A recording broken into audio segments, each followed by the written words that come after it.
Nah, for real. I don't know where my energy is gone. It's just not here. It's scaring me, man. I haven't been to the gym or nothing. I don't know.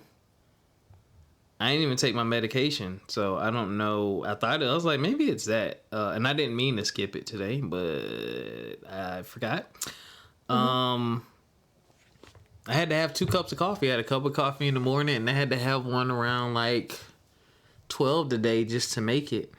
I think I'm going to bed too late, and I think I'm not. Well, I know I'm not sleeping through the night. I know I'm not sleeping comfortably. And I need to go to bed earlier. I think I went to bed like at 11, maybe a little after 11 last night. I need to get back in the habit of going to bed, like actually laying in the bed, preparing to sleep at like 8:30. And people might laugh and think that's funny, but excuse me, I can't drink no more of this buble because I'm gonna be burping on here. I have an active mind, so it takes a while for my mind to like calm and settle, so I can actually sleep, because it'll just be racing about all kind of stuff. And it's annoying when you're trying to sleep. Now during the day it's great because you're flooded with ideas and you're inspired and you're full of energy. But Lord, when you're trying to sleep, it's like, bruh, like shut up. I get that. Sleep been ugly lately. Why your sleep ugly? Just because it's like my sleep is always ugly when you got like animal, a 10-pound animal that just has to do mingling and everything around you in the middle of the night. But as she sleep, because they sleep for 20 hours out the day, so they're fine. They're only awake for like 8 hours, so Jeez. she keep me up. But yeah, I'm like exhausted today. I've been on like a sugar binge, and I've been trying to get it to like amp me up. Because coffee does the opposite for me. It doesn't wake me up. It makes me sleepy. So Interesting. yeah, I have opposite reactions to stuff. Like when I was a kid, Benadryl made me hyper instead of put me asleep. So yeah. Okay, you're an alien. I'm gonna hit the show music. What's going on, everybody? Welcome back to another. That don't count. Yeah, we back, man. We gonna get into relationship stuff today. I had a conversation with a friend last night, and it was very it was sad, but it was a reminder, and we had a good conversation about like growth and change, and it inspired the topic that I texted you today. So yeah, we're gonna talk about the top. I don't know if we're gonna do top 3 or top 5, but top 3 or top 5 things we've learned from our relationships thus far. We're gonna get into a couple things today, y'all.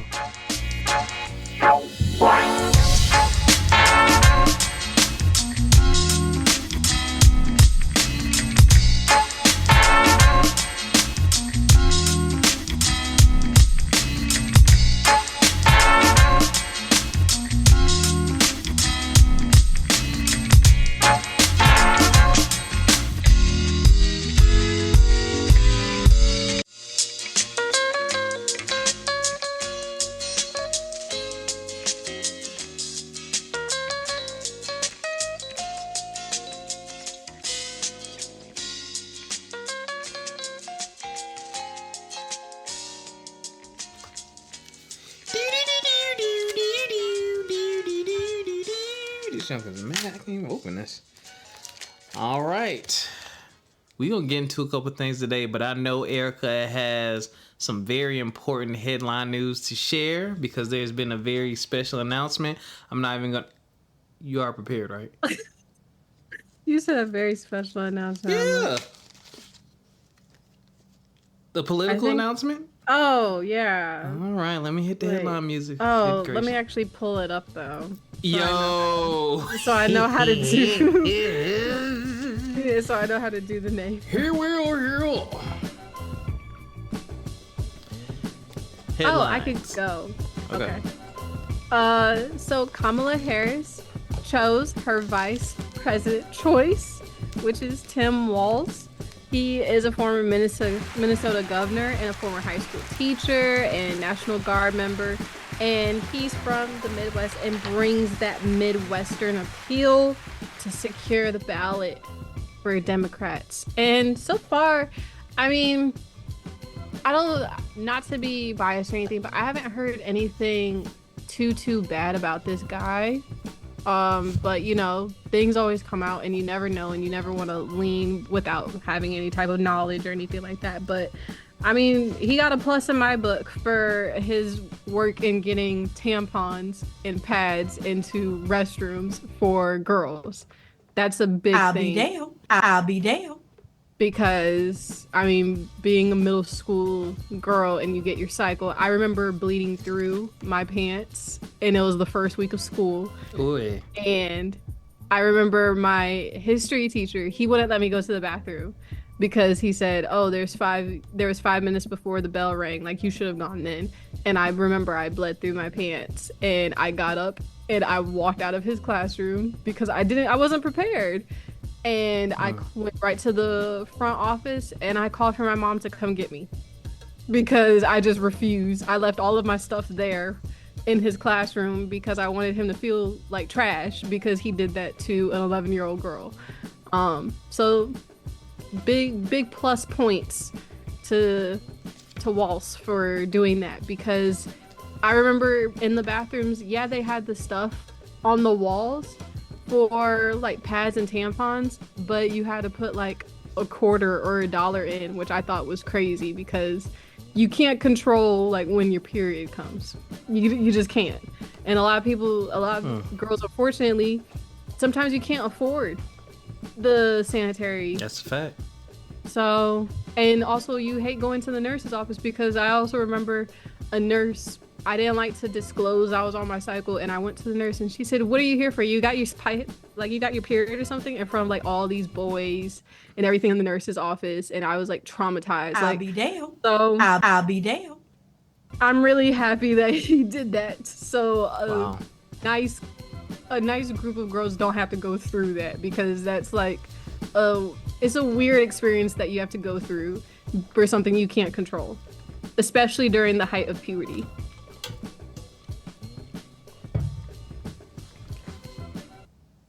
I'll be down. Oh, headlines are still playing. Yes, I ain't got nothing to say. I mean, I was a teacher. I went through it, and I had a 4th grader get a period. I had a 5th grader get a period, and I just used to let them say, look, I learned after my first year, hey, some Keep of y'all I used to tell the girls, I'd pull them to the side, hey, some of y'all gonna get your cycle. If you need to go to the nurse, just say, Mr. Wilson, I need to go to the nurse. I ain't gonna ask no questions. You can go. No.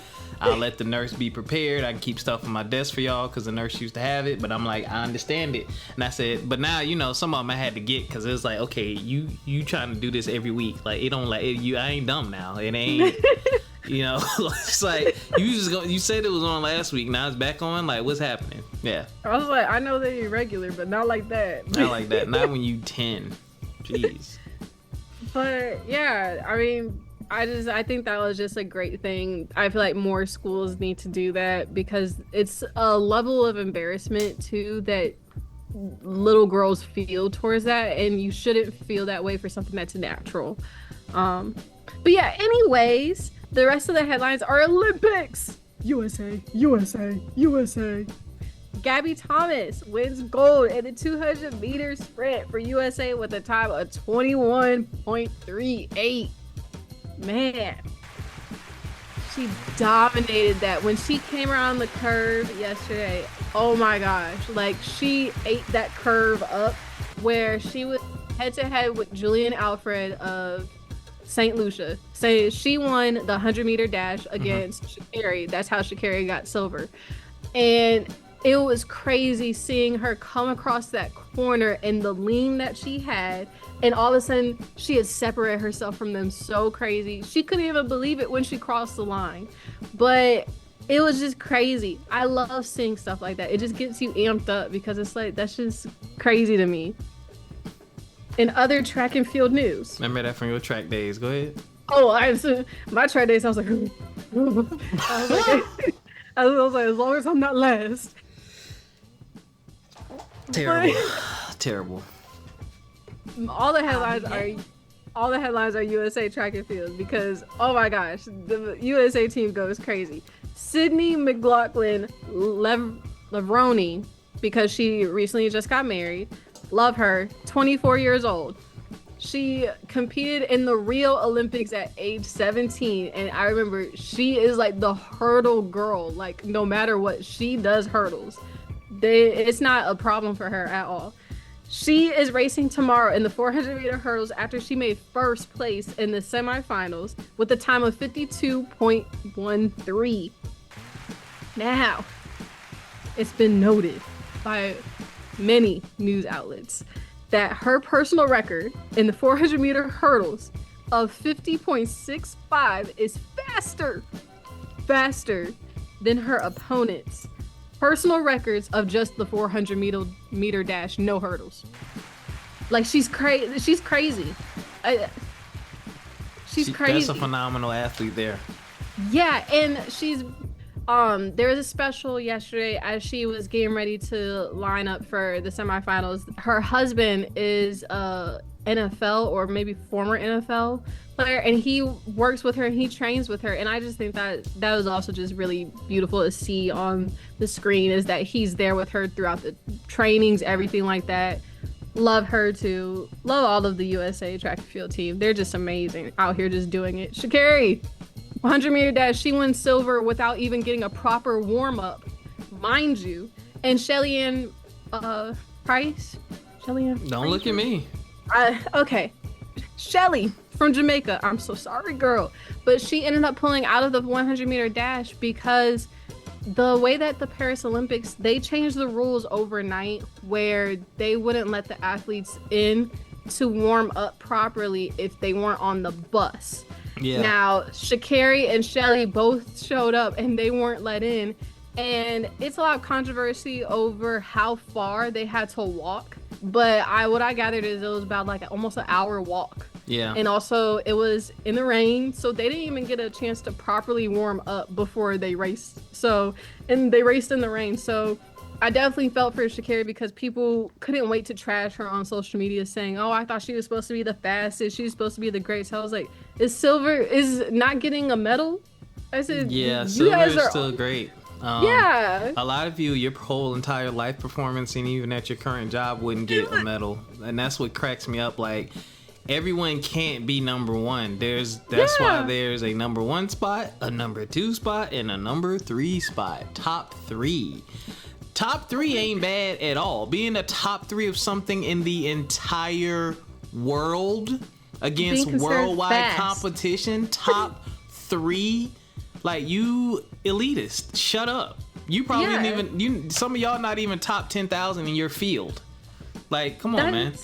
That's the other thing is so many people had so much to say about Sha'Carri ever since she's come back, and she said that she is better than ever. And people have waited to just dog on her. And I feel like that's just so unfair, especially because considering everything that she's gone through, like, she's passionate about this. This is what she wants and this is what she does. You're sitting on the couch judging her. And if you ran the 100 meters, you come in about a minute. First of all, can you run? Exactly. I said they're running in like the 9s, in the early like 10 seconds. Like, you cannot clear that in 10 seconds. No. The average person cannot do that. Like, they are fast.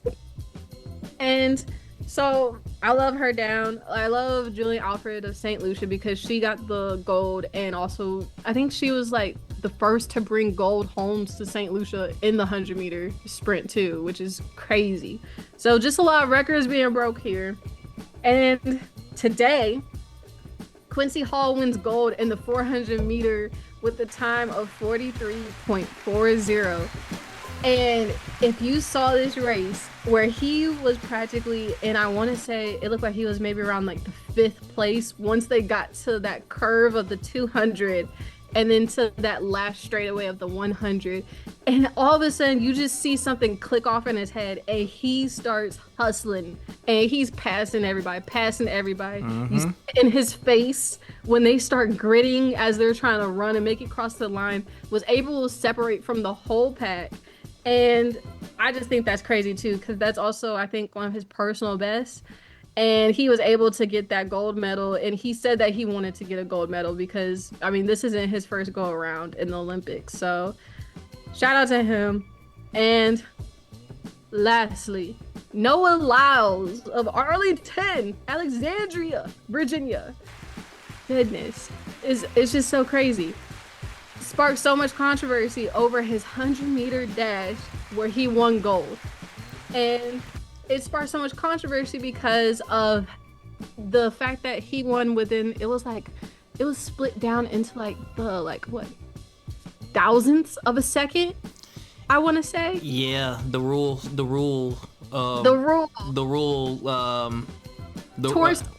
his talent and the rule saved him. Yeah, well, it's like, not that he had a bad race by any stretch. No, and the thing is, in the track and field, you're always told is collarbone down or torso. Like, your foot doesn't matter if your body's like back here and your foot crosses over.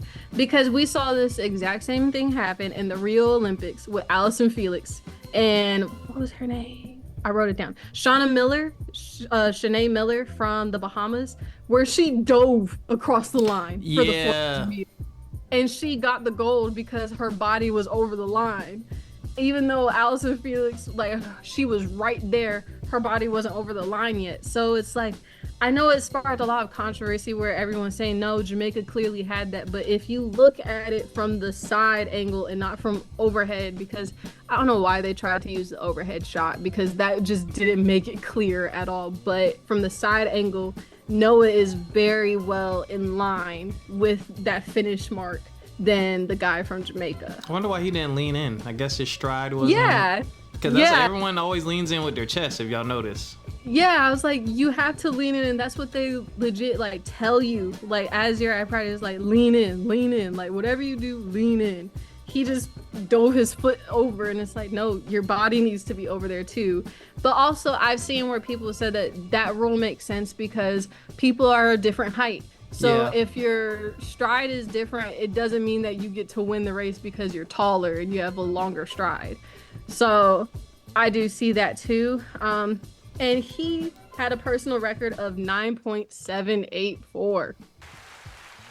So now, Team USA has about 94 medals in total. Ooh. From I want to say maybe this morning or since maybe like last night. So we have 27 gold, 35 silver, and 32 bronze. And I'm sure we had something today, so this is not updated at all. How you say what? I said as of like yesterday. Wait, you supposed to have the news for today? I'm playing. I'm glad you covered it because I didn't cover it. Yeah. So yeah, USA. Just for the Olympics. I love seeing the Olympics. I think it's fun. Those are your headlines, ladies and gentlemen. Yes. That USA chant was nasty work. It was.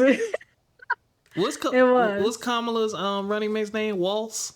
Yes, Waltz. And apparently Twitter been having a field day because black people keep adding the T and saying Waltz. Somebody, he's welcome to the community with the T.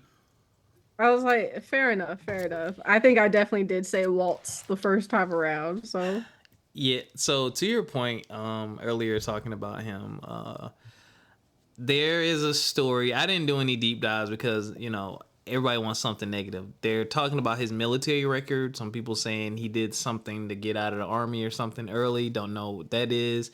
And then, a lot of people like, oh, what would he do, about George Floyd, blah, blah, blah. So. Oh, and there was like almost a arrest record or something like that too in his past. Yeah, well, I mean, he's running against Trump. Hello. And Trump is going to be sentenced before the election. I forgot to say that he's going to be sentenced September 18th. Yeah, so, I mean, y'all, everybody has a past. Don't know what this guy's past is, and like Erica said, it's going to come out, and we shall see. But one thing I do like is his energy. He is matching that Republican energy. He is like he's talking trash. He can't wait to debate The couch. Yeah, he can't wait to debate.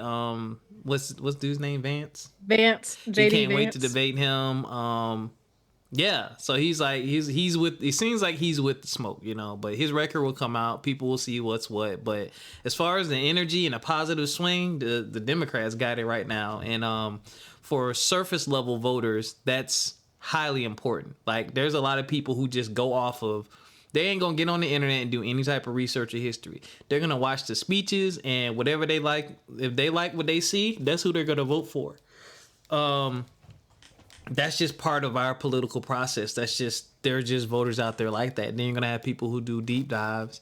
So I think the debates are gonna be very telling. And the news about this guy coming out over the next few weeks is gonna be very telling as well. But right now he seems like a great choice.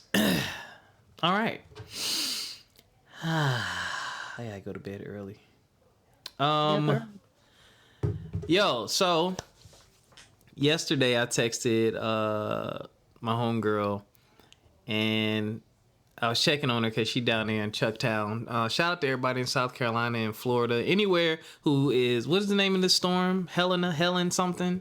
I thought it was Debbie. Sure, Debbie. Anybody who's experiencing the storm, peace, prayers, and blessings out to you. I pray that you are safe and okay, and that your property is okay, and that you have flood insurance if you're in the low country. So I hit her up because she put up on Instagram her backyard, and I was like, do you still have a swimming pool? Because that's what her backyard looked like. Like, there was no grass where. She was cool, and then, she asked what was going on with me, and I was like, child. She's like, you can call if you need to. So we both, spilled our guts about our love lives or lack thereof. And we really just vented to one another. And it was a refreshing conversation. And it made me reflect on, how far I've come when it comes to relationships and dealing with women. And we really came to like a consensus about what we not gonna do. So I would describe her and myself. What we have in common is that we are, quote unquote, I don't want to use the word stereotypical, but we're nice. Like, we don't cheat. We just want you to be honest and upfront. We like committed relationships. We want to be married. We not with the drama. We like to have fun. We like consistency. You know what I'm saying? Like, we not materialistic. You ain't got to be rich. Like, we just cool, level-headed, well-balanced people that would just like the same thing in return and just haven't gotten it. And she foreign too. So I'm just like, this dude. But anyway, so it sparked me to think about this topic, which is, I guess, what time is it? I'm tired. Oh, it's 22 minutes in. We will do, Erica, because we can discuss it. We'll do our top 3 things that we have learned from our past relationships and romantic dealings. And we can discuss each one. So you want me to go first or you want to go first? And you could go first. Loser. Okay. Did you even think about yours? Do you have your 3? I have 2, and I have 2 right now that I know for a fact because they keep coming up.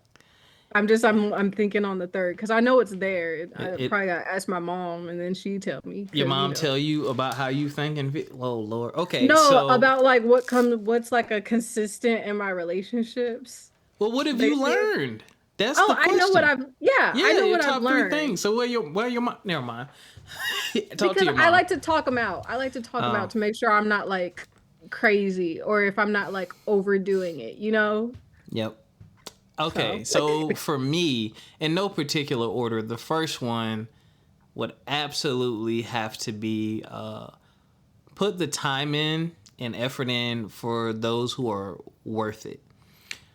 And those who, like, the people who've proven themselves.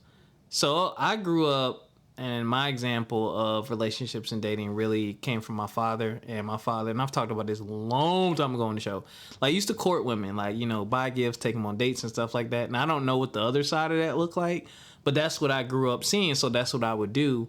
And when I was younger, I'm taking women on dates, you know, and not major gifts, but like, you know, maybe like flowers or candy or Chocolates. like stuff like that. Like stuff y'all like Bath and Body Works got to sell. Here you go, some smell good.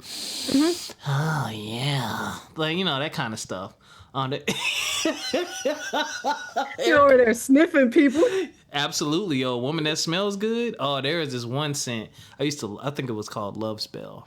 That's old school. Yes. I used to That's what it's love called. Spell. Ooh, this girl I had a crush on in college used to wear it. Here, world, here. Hold on, where my here, world, here. Where did it do? Here, world. It's still Yes. there. I bet it is. I ain't smelled that in years. But what I realized when I got older is I was putting in effort, you know, doing all these basically what I would consider relationship level things with people who I was just talking to and dating. And it was too much. And even sometimes in a relationship, I would be doing too much to a point to where my partner she would get lazy. And she wouldn't do as much because I'm doing so much that it's like, oh, I can just sit back and chill because he's going to do this regardless. So what I've learned is, you know, hey, if they're not putting in the effort or returning the energy or attempting to return the energy, fall back. Let it be known. All right, cool. Like, this is what I'm not going to do anymore. Or this is what I'm not going to do because you not returning the favor. You know, now that doesn't mean I'm not going to put in any effort at all. I'm going to put in effort. But if I see that my effort is not being appreciated, or you're not taking it seriously, or it's just not being reciprocated, now I'm done with that. And I used to think that, oh, you know, if I just keep it up and stay persistent, they'll come around. No, nigga, you was playing yourself. So I'll be damned. I'll be damned. them days are over with, and that was part of my discussion last night. So that's the first one for me. What are your thoughts on that? I can see that one. Ooh, Because you look hurt. no, because I think I've been in like similar situations where I know how I like for like talking stages to go and like being courted and everything like that. And I feel like sometimes in my past relationships, I did that type of thing where I'm like, okay, well, you haven't really had like a girlfriend before. Like, this is like what you do, things like that. And basically doing like the girl version of that, like putting little baskets together, things like that. And I'm like, for you, is like, I definitely felt like it was being more of like taken advantage of because I wasn't getting anything in return. And it's not to say that I was doing it for something in return, but I'm like, if I'm showing you that like it's the thought that counts, it's the thought that counts, like things like that. Why are you saying, oh, I don't have any money? I don't, it's not about the money. It wasn't about the money to begin with. Exactly. Like, it's the thought that counts. If you notice that every time that I see you or things like that, I have something for you, it doesn't take much for you to think of me when we're not together and be like, oh, that's her favorite candy. I should grab that. Oh, she said that she wanted to get some more flowers. I should probably do that. So I Yeah. definitely tried to peel back from that in previous situations. And I know that that's also not fair to the new people in my life because I'm not even giving them the opportunity to at least attempt or show the effort before I'm already like standoffish and like, nope, you're getting a bare minimum from me, da da da da. But I've learned to kind of just meet people where they are with that. Like, if I notice that it's like, okay, this is like the third time where I've like been able to bring something to you, or if I'm coming over, I'm not coming over empty-handed and you're still not catching the hint, I'm not gonna do it anymore. Like, I've just learned to just meet people where they are with that. Yeah. Yeah. It sucks though, because you want to be that type of person, but you don't want people to just keep taking and taking. Exactly. Y'all, you gotta put in some effort to pick up the hints. And even if, you know, some people believe in love languages, some people don't. But whatever however you give, you know what I'm saying? I'm big on acts of service. That's one of my love languages. And gifts. That's one of the things I do very well in relationships. I think those two actually tied on the love language test or whatever. But if that's not your thing, maybe your thing is words of affirmation. Yeah. Maybe your thing is quality time, so you'll make time for me. And I can see that. I can see that, okay, I'm doing this to show that I But I'm care getting about you, this. and I'm getting this in return from you, you know, reciprocating that versus nothing or attitude or complaints. You know what I'm saying? You're showing me that you appreciate it and you are also putting in the effort. So, yeah. All right, what's your first one? Oh, okay. So my first one, it goes, I feel like the first two are kind of similar, but also not. So mine is definitely, I guess trying to understand people don't think the way that I think. Ooh. Or like, you know what I mean? Like, Yeah. I know for me, I try to understand people's like point of views and I try to understand like where they're coming from and everything like that. But I also know that they're coming from a different background. Yep. So I was like, sometimes I do like vent to my mom, like, I don't understand. Like, it could be so simple if they would just do this, that, and the third. Mm-hmm. And she's told me, like, people come from different things. They're not thinking like you. Yeah. Unfortunately, they're not in your head or you're not them at the end of the day. So they have a different thought process. Just because they're not saying it as clear as you want them to doesn't mean that they don't feel the same way. They just go about it in a different process. So, and I feel like that also goes hand in hand with the whole bringing gifts and things like that, where it's like, okay, it's not supposed to be like equal with each other. I'm supposed to be able to see how else are you applying the effort to me where it's not so like blatant, I guess. Yeah. So that's probably been one of the things that I have tried to understand and learn. And that is something that keeps following me around. So it's clear I'm hard headed if it keeps popping up. And it's still something that I'm struggling with. But that's definitely something that I have been taking away from my relationships is I need to just understand people aren't going to think the exact same as me. So they're not going to see things the exact same way I am. Yeah. So, very important lesson for you to learn. I fall on. So you say you struggle with seeing things the way that they see it, or it frustrates you when they don't see it the way you see it. Kind of like frustrating. Okay, so for example, like I went out of town and I was like, I went out of town and I didn't really hear from them Mm-hmm. for that weekend. And granted, yes, I was with my family and everything. Mm-hmm. So it like irked me so bad because I was like, why are you like messaging me? Like, you don't think about me. It's like, and I was like getting irked because I'm like, why wouldn't you like talk to me and everything? But Because I'm from the tired of you other, and you're gone, so I'm gonna enjoy my time yeah. without you. Yeah. It's so I was irked. I was like, it's like out of sight, out of mind. Da, da, da, da. Like I was so irked by it because it like brought up like all these different like negative thoughts and negative feelings. But then it was like talking to my mom about it, and I was just like, it makes sense. If someone knows that you're gonna go and you're spending time with your family, they may not want to distract you or Yep. bother you Yep. because they want you to enjoy the time with your family. So that was something where I was like, okay, I get it. I was tweaking for a minute. I get it. Things like that. So I'm on the opposite side of that well, I was on the opposite side of that spectrum to where I would be thinking about what they're thinking and feeling and how they feel so much that I would disregard my own. Oh, I've done that. And that was a bad habit because again, I'm used to taking care of myself. I'm very quote unquote responsible, meaning I take ownership. Like when I mess up, I apologize. When something breaks, I know I need to fix it. When something goes wrong, I look back at the decisions that I might have made and say that's your fault. Like I don't run from blame. You know what I'm saying? I accept responsibility and I focus on solutions. I'm not highly emotional about a lot of things. It's just like, this sucks. I'll sit in that feeling for 10 minutes. I'm like, all right, go spend the money to fix it or go do what you need to do to fix it.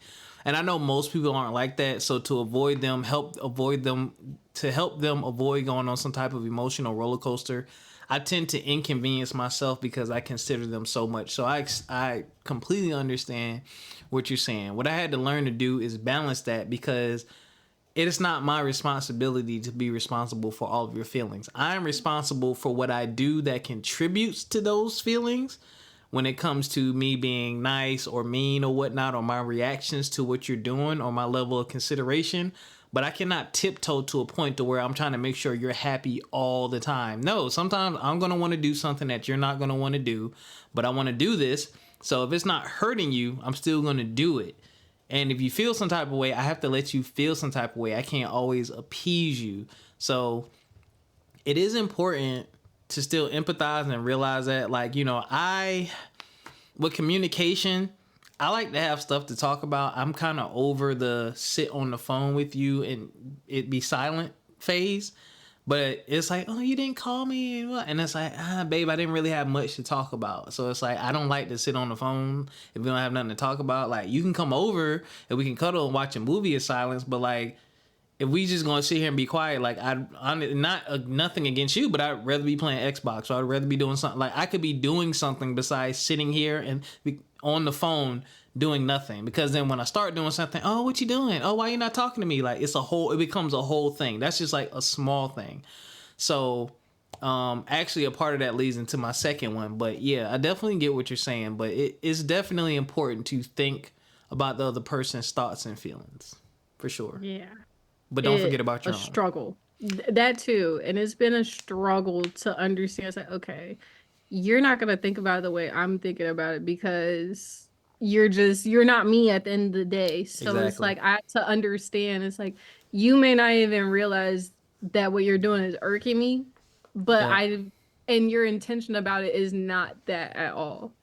So that was a big one. But onto your second one. I'm going to add on to what you just said. Part of what you said, you just like highlighted something to make it even clearer. Like, you have to attribute certain things to people's personalities and who they are, and can't take them personal. Like, me, I'm going to wake up early and I'm going to start gaming at like, I don't know, 7:30, 8 o'clock, 9 a.m. for 4 or 5 hours on a Saturday.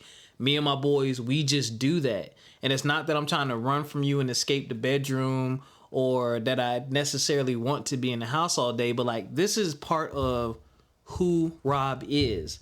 So that, for me, that shouldn't be a point of contention, because it's like, all right, that's just who he is. That is something that he does. He gets up early. This is something that he does. So it shouldn't surprise you if I'm like, yo, let's go do this at 8, 9 o'clock in the morning, or 10 o'clock in the morning. You may be an afternoon person, but it's like, you have to remember, like, I'm an early bird. Like, I'll get up and like I've gotten up, showered, done laundry, made breakfast, and ran all my errands before. Like, when I was younger, actually, when I was teaching, Walmart was 24 hours. I used to get up at like 4 in the morning and do all of my chores in the house and go shopping at Walmart, get all my groceries for the next 2 weeks. And I'd be done with all my errands by like 7 a.m. Done washed and everything. My whole day is done. Like, I like doing stuff like that because, one, I don't like being around people. And 2, I love my free time and my time to myself. That's just a part of who I am. So it's like, you have to also look and see, like, okay, which of these things are like, okay, this is something we need to actually work on, versus, oh, this is a character trait, or this is a personality trait. So what comes along with that are these types of behaviors and this way of thinking. So to your point. But my next point was, or my next big lesson was, effectively communicate open and honestly. Effectively communicate open and honestly. I say effectively because, you know, in my younger days, I wouldn't always speak my mind in the kindest way. And my actions did not always align with my words. I would fold a little bit, not a lot. So when I say effectively communicate, it's really having a conversation, not a shouting match, which I don't do, not a yelling match, which I don't do, and not cussing you out, which I don't do, and not disrespecting you. It's being very clear and providing you with examples, and also letting you know, hey, 1, 2, 3, 4, 5 makes me feel like 1, 2, 3, 4, 5. What can we do about this? Or is there an adjustment I can make, or is there an adjustment you can make to fix this? Because I had an ex-girlfriend, and this is kind of like a clash of the communication and what you were just talking about. Mm-hmm. I'm a planner. I like to plan. I would say probably I like to plan things at a minimum of 80% of the time. One, especially when I was younger, because I typically had 2 jobs, so I didn't have a lot of time anyway. And it's like I valued my rest because I need to be re-energized. She was very sporadic. She would just do stuff, wouldn't ask me, and not that she needs my permission, but wouldn't even run it by me, but would want my participation like that. When you probably have stuff planned, yeah. Or not even planned. Like there's one time we were gonna put hardwood floors in the house, but she wanted to take up the carpet herself, right? Oh. I get off work. Oh, I already went by the place and I need you to unload the car because I got all the wood and we need to cut up this carpet. Now I got my laptop bag on. I just got off work. You ain't text me this all day. You ain't call me. You knew you were going to do this. Or you decided at some point in the day you were going to do this, but you didn't decide to run it by me. And you just expect me to come home and be ready to work on this stuff. Like, and we like, that was like when we kind of took a turn because like I was so frustrated and upset because I'm like, yo, like, I don't operate like that. Like, I don't work for you.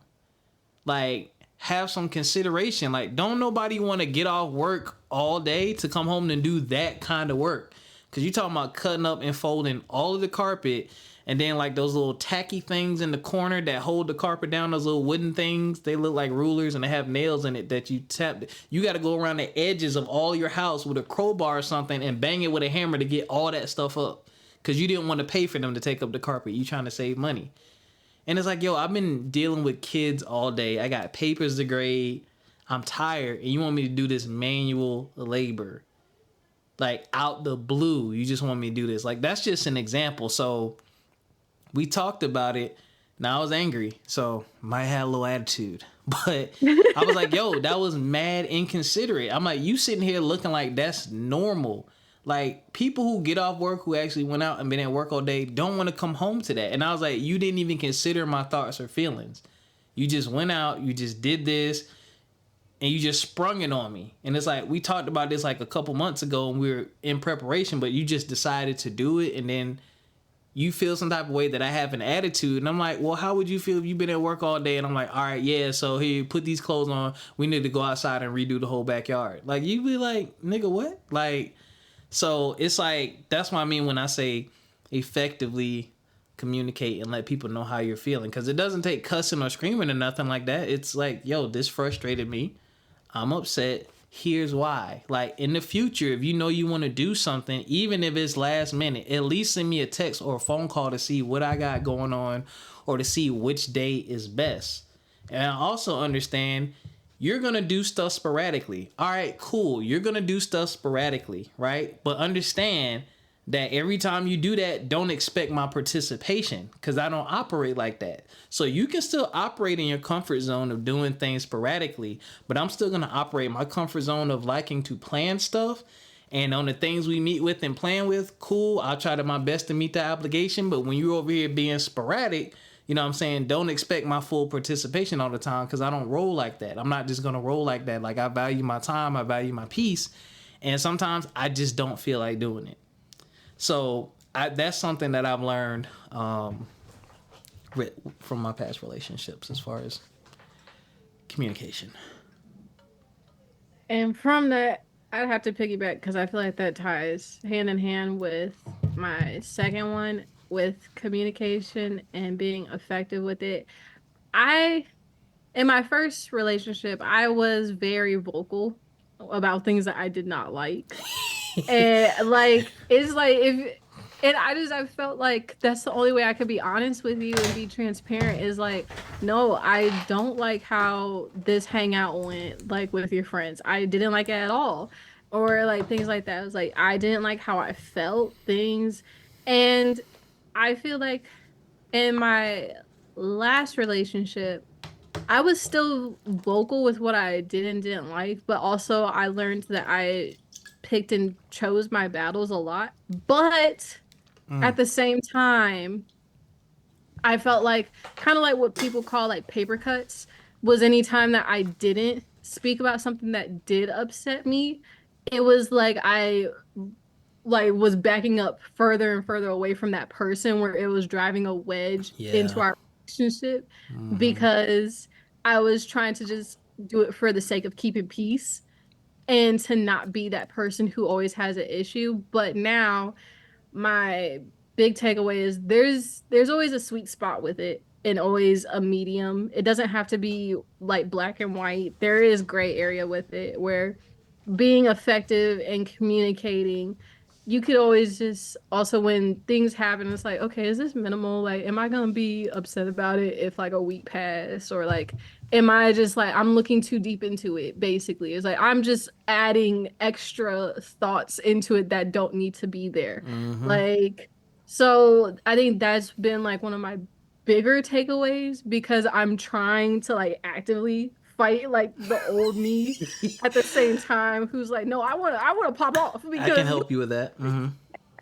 so it's like every time that something happens and I feel like slighted in a way, I'm just like, no, I'm side eyeing you. Like you're gonna get some type of attitude from me. Yeah. And it's not even on purpose. It's just because if I can't say it, it's gonna show on my face no matter what. But I'm also actively trying to like fight that where it's like it's really not that deep. Like, and it also goes hand in hand with the other takeaway. It's like people aren't operating how you operate at the end of the day. So it's like you can't even be mad at them because they Yes, you may can. not think of it like that. And I know the little me on my shoulders like, no, you need to pop off, you need to turn up. Like this is bad. Like and so I'm like actively fighting that. But I do know that not every time something happens that I don't like, I need to be like, well, I didn't like this. And I also didn't like this. It doesn't need to be like almost an Nagging. everyday,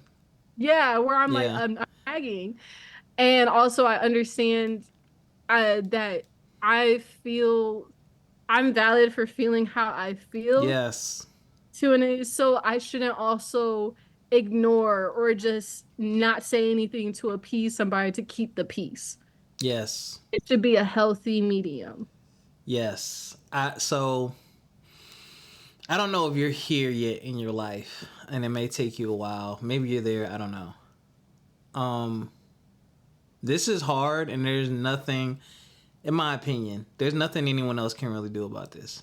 Yeah. And people might not like the way I say this, but this is just true. And I'm not being biased or sexist, but I date women, so I'm just gonna speak to women. This ain't me. I ain't talking to men right now. I'm talking to women about women, and I'm talking to the men about women and my experiences, because that's where my experiences are. There are just certain things that I understand that come along with wanting to be with a woman. Y'all all have certain commonalities and traits that I've seen consistently enough that some of this shit I know that I just need to accept, even if I don't want to. Like, I have learned to laugh off quite a few things, and not even trying to be funny. They're serious, and you might not. And I'm not saying every woman falls into this category, but one, y'all lie. Uh, but y'all lie or exaggerate to help keep the peace. It's not always a deceptive, I'm trying to hurt you or get away with something, but you might not tell, or you omit things, right? Yes. You know, Oh yeah, I've done that. Where yeah, I'm I know, they're because you're like, a woman. oh, because it's like, oh, what's wrong? Nothing. Nothing's wrong at I'll all. be damned. I'll be damned. I'll be damned. So that I know that comes with the territory. Sensitive Number too. two, I've learned that I have to follow up more than I would like. Yes, we're adults. Yes, we should be mature and act like adults and communicate like adults, yada, yada, yada, so on and so forth. But I understand that even though I think it's absolutely stupid, y'all enjoy someone going the extra mile and the extra effort, even though I don't think I should have to on quite a few things. But that just gives y'all a hit or a rush. So that's certain that I'm just like, all right, cool, whatever. I accept that. There's probably a few more I can't think of off the top of my head, but there's quite a few that I've just kind of internalized. So y'all gonna make smart ass remarks, and y'all are gonna be when y'all get attitudes. It's just like I have to. There's certain attitude attributes that I'll take, and I'm like, okay. And there's some that I can't take. You know what I'm saying? But that happens on or off the period. And y'all hard headed. Y'all can be hard headed as shit. And it's like, okay, there's different levels to that I can take as well. So when those certain things that I just named happen, one, I'm not surprised. Two, I'm still annoyed, but not to the level of I want to pop off. Because I've kind of already told myself, like, these are things that come along with a woman being a woman, bro. Just like there's things that come along with me. I'm going to burp and I'm going to fart in front of you. I'm telling you that right now. Lifting a leg and all. I burp like old buddy from The Simpsons. Lip trembling, bro. Ew. That's going to... You said lip trembling. I'll be damned. It wasn't... You I'll said be it, damned. and then you moved your lip when you Barney, I think it's his name. Yo, my ex-girlfriend hated it, but I'm like, yo, I'm gonna burp. Like, I'm not silencing my burp. It makes my eyes water, my nose burn. Y'all know that damn feeling when you try to silence the burp. And I'm like, yo, I'm not holding in my gas. That junk hurt. Like, if it's coming out, now I ain't gonna sit on you. You know, I might leave the room, but I'm not gonna say you're not gonna hear it. Like, these are things that come along with me. What else are some things that come along with me being a dude? I'm not always going to remember to put the toilet seat down.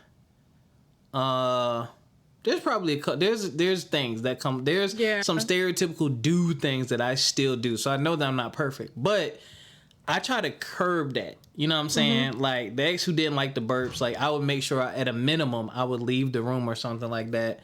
Or I'll say, hey, I got a burp. Hold on. Like, and you know what I'm saying? Like, I would try to be considerate. It's like, hey, you still got to accept this, but I will try my best to limit your exposure to this. So, but I'm not going to stop being me, if that makes sense.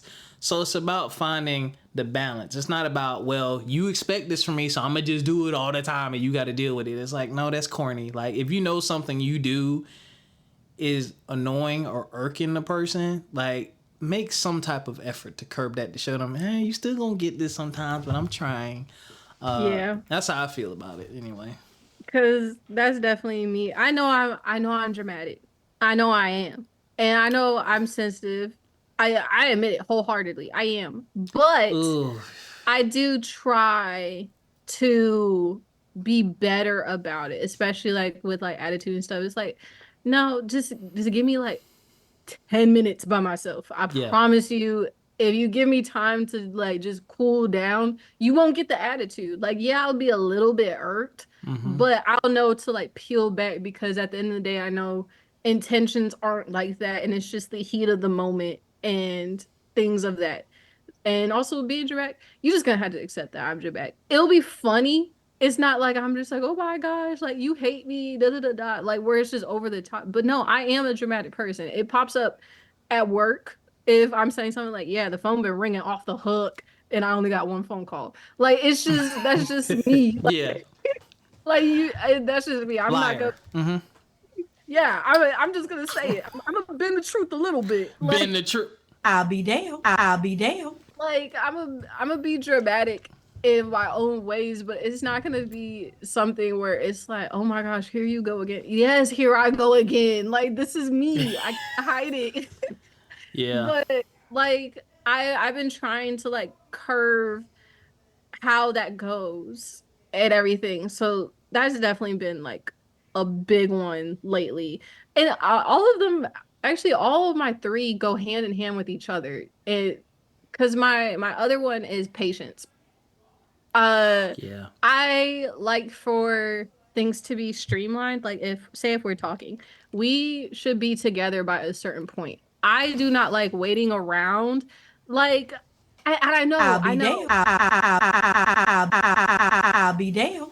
But I feel like this goes hand in hand with effective communication and getting that type of like uh reformation from someone, and that clarity where it's like, okay, if we're talking, that means that we are supposed to be moving forward to something.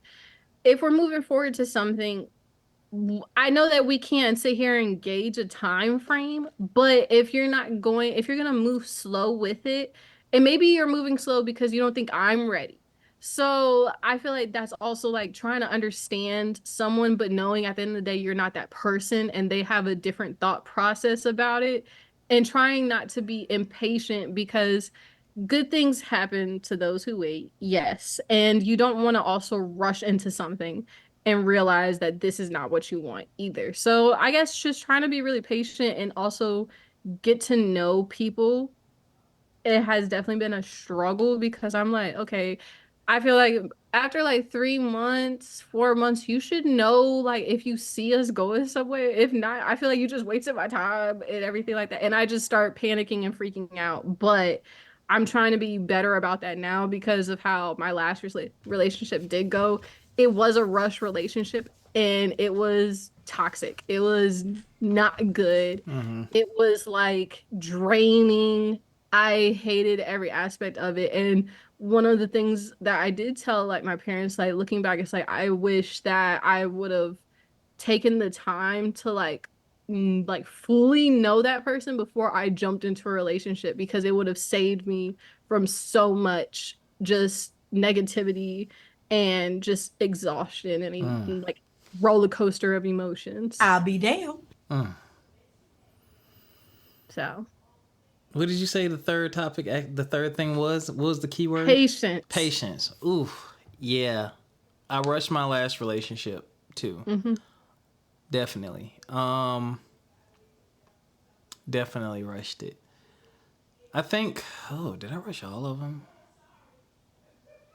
No. My first one took a while. We knew each other for a while. It started with flirting and then talking and then me being in a stage of denial of how I really felt about her, and then me admitting to her how I felt about her, then the relationship. And that was a healthy relationship up until it wasn't. Mostly healthy. We were rough around the edges. We were young. Thinking about my second relationship, that was rushed a bit too. A lot of sex in the beginning. It started out sexual. Not by me. You cleared your day for that one. I'll be damned. I'll be It damned. wasn't. I didn't initiate. I almost never initiate because it's like, I'm a dude, I want them cheeks. So I don't need to be all up on you about it. I want them cheeks. But when you comfortable and ready, you'll let me know. I mean, the end. I'll make moves when I need to make moves, but I'll do enough to let you know I'm interested in you in that way. But I'm not pressed because if I'm looking for forever, like I need to know more than the cheeks are good, way more. Yeah. Because that ain't all you. You gonna dry up and I'm gonna go limp one day. So what else we got? That may happen soon. I'm just saying. And life happens too. Like you never know what could affect you or impact you. So like, yeah, that stuff is good and fun, but what else you got? Like, do I even like you? If that's you don't what want you're to be looking for. blinded by that. Right. Fair.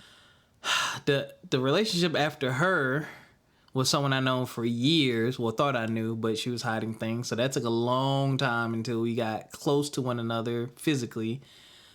And then the one after her was kind of fast too. So I've experienced both. And I would say overall they mattered, but they didn't matter. Because even the two, damn, that's interesting. The two that I got to know the most and that I let know the most about me were also the two that cheated. Which is interesting. Because I would say that those two got a chance to get to know me better than the other two. Maybe not the second one, because the second one we lived together. But I'm just reflecting as best as I can with my 40-year-old brain. And those were the ones that you spent the most time with first. Yeah, time rushing. getting to know and talking and all that. Because one was in California and it was just an internet thing. But we definitely hopped on that Skype because I don't play them catfish games. Ooh, those Skype sessions. I'll be damned. So Skype. Like listen, man. Yeah, so that's interesting that those both turned out the way that they did because it's like, bro, you know everything about me. How dare you? yeah. But you know what it came down to when I look back at it, because I always look at the role that I played. It's where we are today. Like looking at things that I've learned that I was like, you know what, I didn't have that, or I could have done this better, or maybe this would have went a different way, and they weren't there either. And I just think, as far as getting into a relationship and moving forward, I have come to the consensus, because I mean, by how old are you again? 23? Yeah. Okay. Might as well just call me 24. Yeah. Well, at 24, like by your age, between your age at 24 and before 30, I thought I'd be married with kids, right? That was always my mindset, is what I wanted. But clearly that time is long past. Like, long past. We almost 20 years past that. So I've come to the consensus that it is what it is. So the important thing is, for me, is not necessarily a timeline, because like, one, I date one person at a time, so it's relationship-ish anyway to me. But like, before I make things official, like, I need to understand that we're on the same page with certain things. I need to understand like who you are as a person, and am I willing to deal with the shortcomings that I see? Are you someone who listens? Are you someone that I've actually seen a chance to grow? Have I seen you go through or deal with some adversity? Have I seen you deal with certain type of emotions? Like, all that might not happen before the relationship, but there are certain things I need to see and hear and understand about you before I take it there, because I'm a fighter. You know what I'm saying? Like, I'm not quick to run and break up with you. Like, let's talk about this. Let's try to work through this. You know what I'm saying? But if it's like, if we having too many, we need to talk, then it's like, it don't necessarily mean that anything's wrong with you. It may just be, okay, who you are and who I am, they not meshing well enough for me to want to continue to do this. We together in the same place, in the same space, but we moving in two different directions. So it's best that we end this. You know, but I'm going to put in the effort. So like, for me, it's like, is this someone that I want to put the effort in with? Can I trust you? Like, these are things that I've learned that are more important for me to try to get to know and understand about a person, and for a person to really understand and get to a point to accepting me for who I am. Because I have to fight, like, as a quote unquote good man, nice guy, I have to break through so many barriers.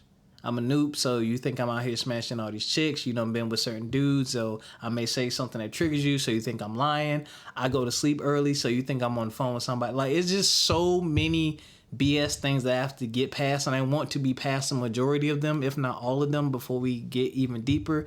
Because I'm like, you not finna interrogate me every day. You know what I'm saying? Like, I do what I do, which is not much. So, to your point, just that patience part, not worrying about the title or the next phase of the relationship, but more so, who are you? Yeah.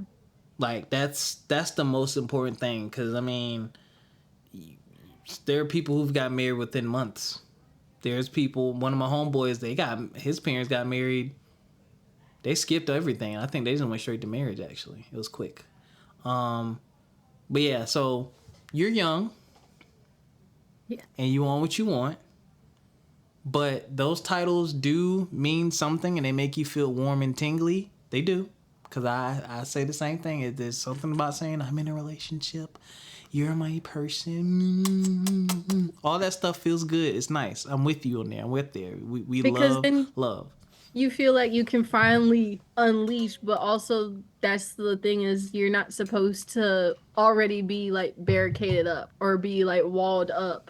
Yeah. If this is something that you're supposed to be moving towards. Yeah. So. I've just learned to be more open. Like, this is who I am. If you don't want this, get on. No free meals. Get on. But, you know, but still, to your point, though, do what's comfortable with you. Be upfront, open and honest about what you want. And it's okay. Like, and I know it's hard for women to do this at times, but I tend to broach uncomfortable topics more, because I can kind of feel or tell, like, hey, you want to talk about something or talk about this, but you don't want to be the one to say it. But you're not used to a guy like me who is like, I don't run from it. Let's talk about all of it. Okay, what's your credit score and how much debt do you have? Like, I don't run from these I don't run from them conversations. It is what it is, because if we gonna do this, eventually your problems become my problems and my problems become your problems. So that's a valid question. And to me, that also lets me know your line of thinking towards me. The deeper the conversations and the more personal stuff you want to know, 9 times out of 10, you're taking that person pretty seriously. Yeah. But my rule of thumb is don't ask me something that you're not willing to answer yourself. Because I've been Yeah. through that too. I've overshared, and then you hit me with the, I don't know if I'm ready to talk about that, but I appreciate you for sharing. You sum them up. I'll be damned. That has happened before, and that relationship is no longer. I said, Yeah. "How dare you?" I said, "You dirty trifling." I was like, "You piece of trash! I'll be damned. You gonna tell me to like be so open and vulnerable? I'm over here, boohoo crowd is snotting. You just like, thank you so much for sharing that with me, and then turn on the TV. How dare you? Like, how dare you? Like, what in the world?" So, yeah, I think all 3 of those just go hand in hand, and Yeah, they do.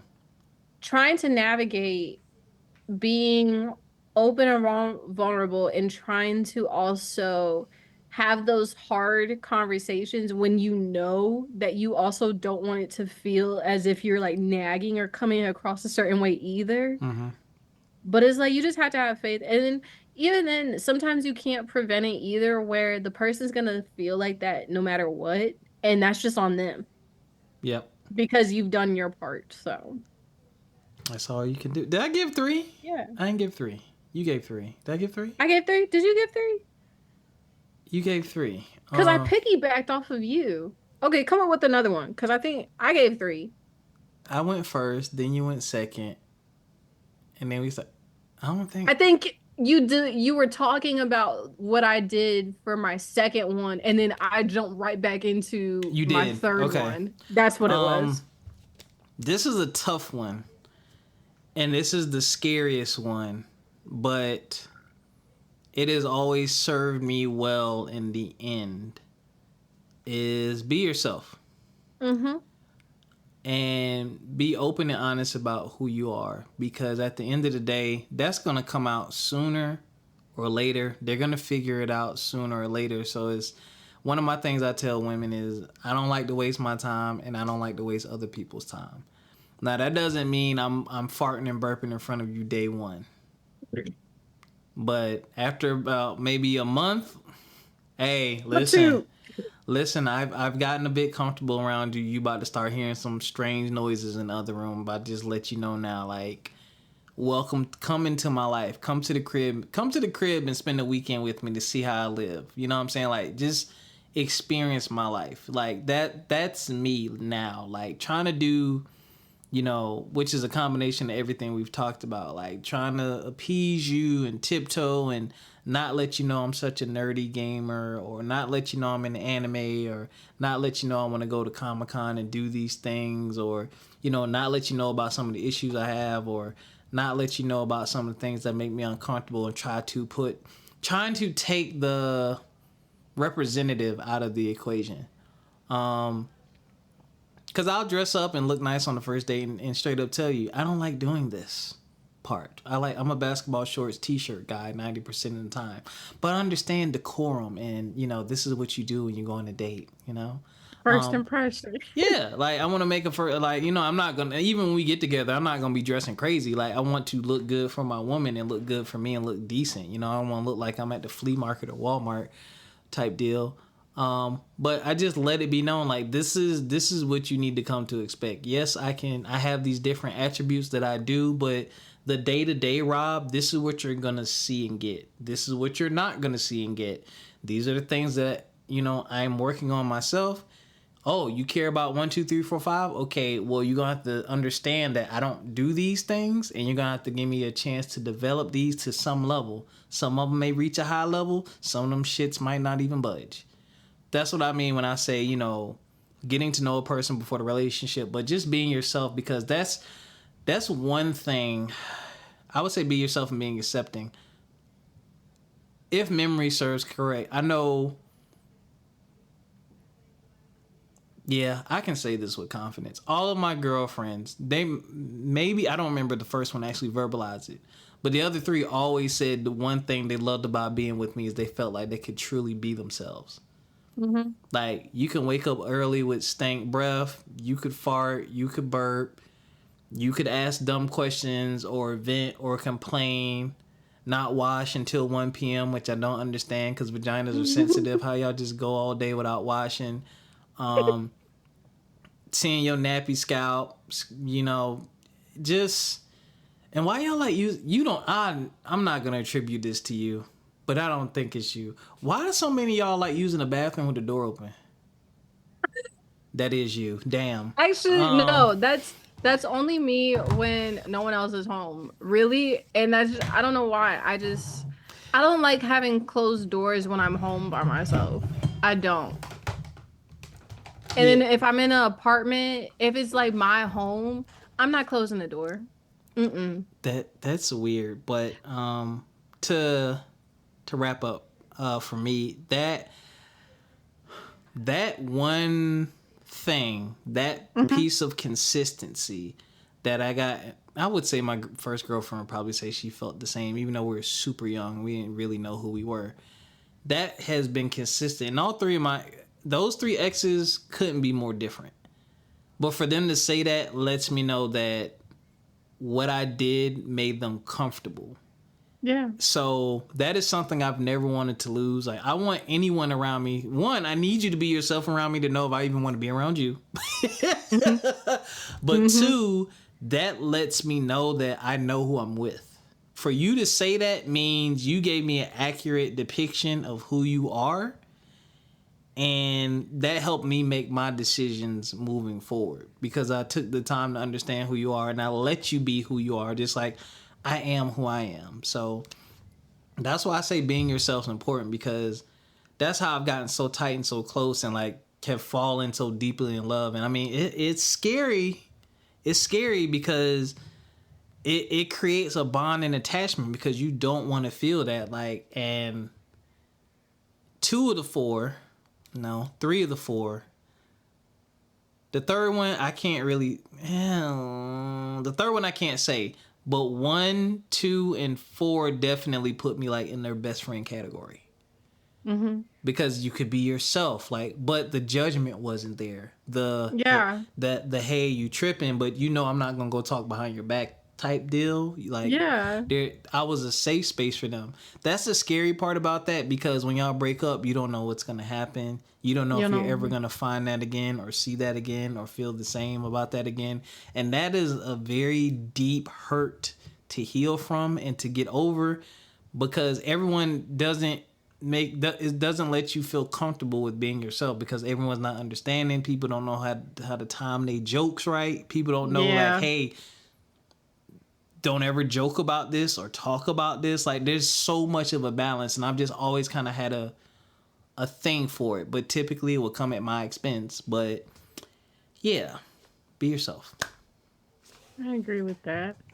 There's definitely been moments and times where I've tried to be myself. I think the only time that I wasn't all the way like 100% was my last relationship. Like, he never saw me without like my hair in a bonnet. If my hair wasn't braided, he never saw my hair out. I didn't feel comfortable showing him my hair. I think I wore like one of the, like those little ponytail clip wigs and everything like that. Like, never let him see it. It was in a Ziploc bag tied like in my trunk in my room where like you couldn't see it, because I didn't feel like that was something that I could share. And I'm like, I just didn't feel like doing my hair. I took my braids out, but never saw that. Or like if my stomach makes crazy noises. And it's not even like you have to go to the bathroom or anything like that. Like, it just makes crazy noises as it's like digesting the food.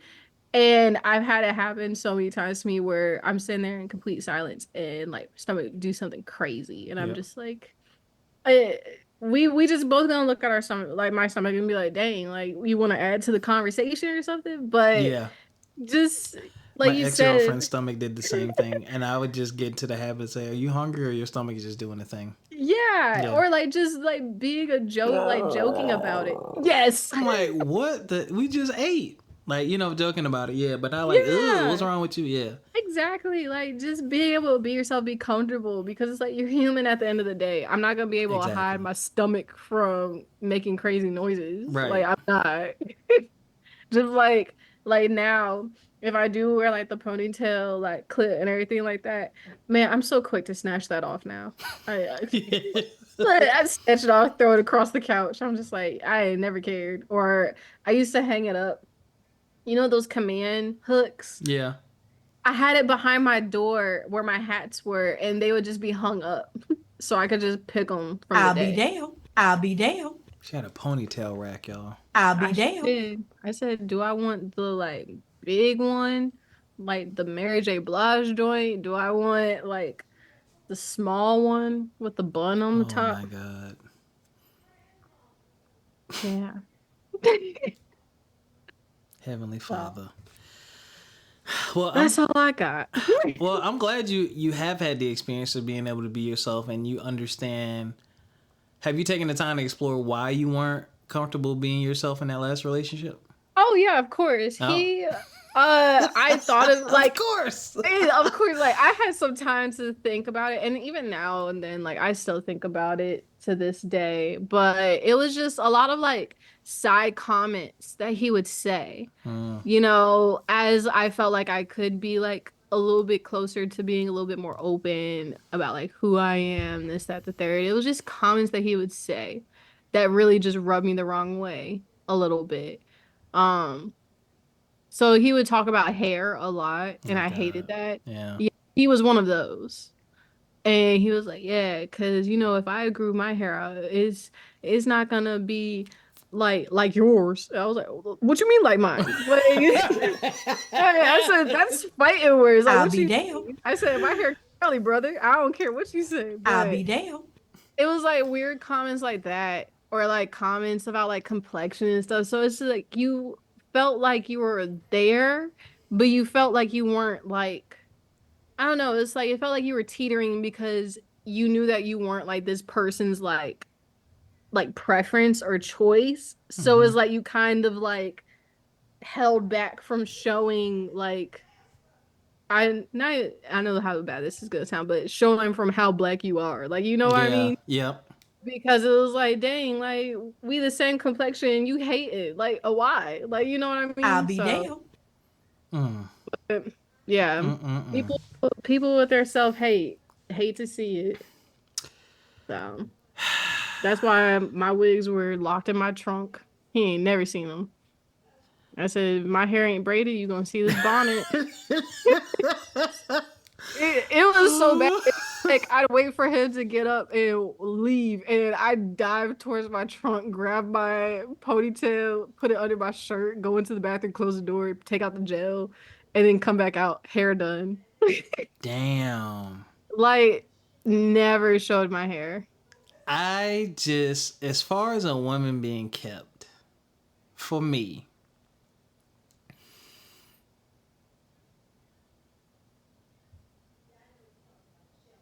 because it does matter, right? We're attracted to you. Your hair ain't got to be done, but as long as your hair don't stink and it don't look like a wasp nest, if you just need to do a quick ponytail or something, like, well, if you're chilling around the house, it don't matter. But we're going out. Please do something with your hair. Make sure your toenails are well groomed. Make sure your fingernails are groomed. Not saying mani-pedi, but groomed. You ain't got no dirt under them. And make sure your breath is fresh, and your body, you have no BO going on. That's it for me. I don't, you know what I'm saying, and everything got to be hanging out and showing in your clothes. And if you're shapely, I get it. You can't help it. There's nothing you can do. You're shapely. You know what I'm saying? But yeah, because, you know, we all have all, like, I don't always do something. I look crazy right now with my hair. So, and my hair is, I understand it because my hair has always been difficult, which is why I typically cut it when I was younger. Yeah. But even now, like with the whole sponge thing, my hair will look dope for like the first 2 hours of the day. Then after that, it's crazy all over the place. And then 4 hours later, it looks like it did when I first did it. Like it just goes through these transformations, and it's a whole thing. And it's like, I don't feel like moisturizing. I don't feel like sponging. My arm is tired. Kiss my ass. Like, I'm not always about to be done up. But I digress. All right. This week, we're going to do a message to everyone, not just to the brothers. Vote.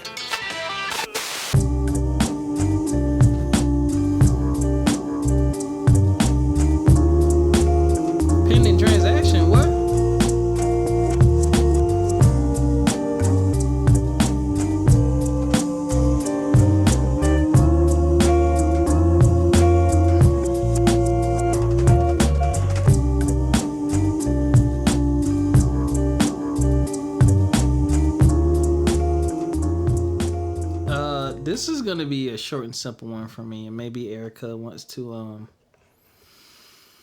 contribute to this, but I'll just say this.